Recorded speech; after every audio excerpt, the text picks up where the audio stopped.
मुकेश अंबानी के जियो ने न सिर्फ एयरटेल वोडाफोन को पीछे छोड़ा है बल्कि चाइना के घमंड को भी चकनाचूर कर दिया है।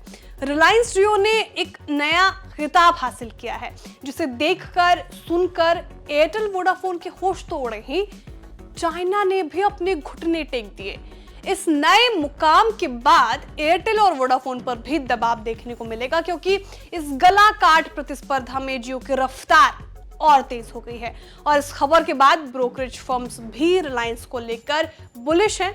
इस वीडियो में जानते हैं आखिर जियो ने अब कौन सी नई बाजी मार ली है, ब्रोकरेज फर्म्स का क्या मानना है और ये आपके लिए कैसे अहम है।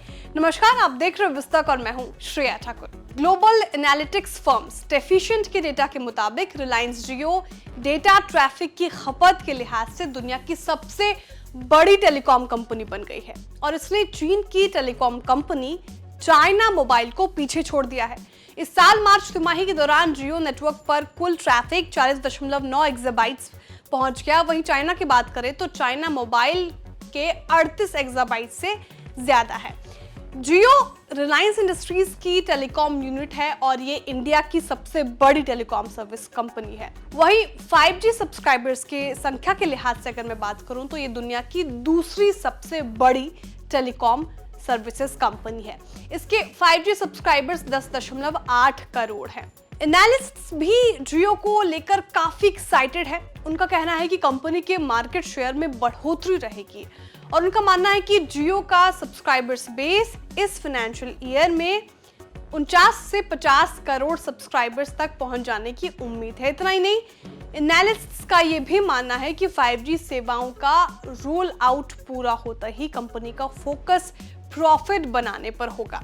ब्रोकरेज फर्म का क्या कहना है उस पर बात कर लेते हैं। तो ब्रोकरेज फर्म बर्स्टीन रिलायंस जियो को लेकर पॉजिटिव है और उनका कहना है कि रिलायंस जियो के टैरिफ में फाइनेंशियल ईयर 2025 में 11% और फाइनेंशियल ईयर 2026 में 12% की बढ़ोतरी की उम्मीद है।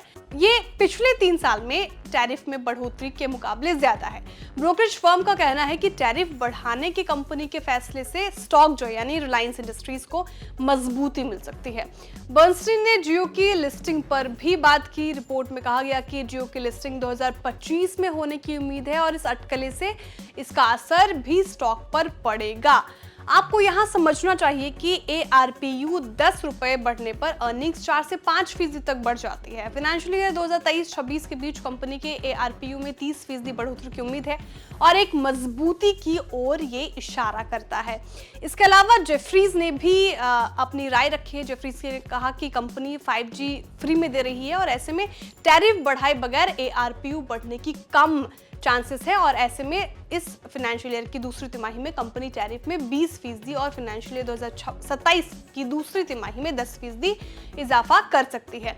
रिलायंस जियो के हवाले से जो जानकारी मिली थी उसमें यह बताया गया कि टोटल वायरलेस डेटा टैरिफ में 5G वायरलेस की बात कर रही हूँ, 5G यूजर्स की हिस्सेदारी 28% से ज्यादा है और फिलहाल जियो के कुल सब्सक्राइबर्स की संख्या जो है वो 48 करोड़ के पार है।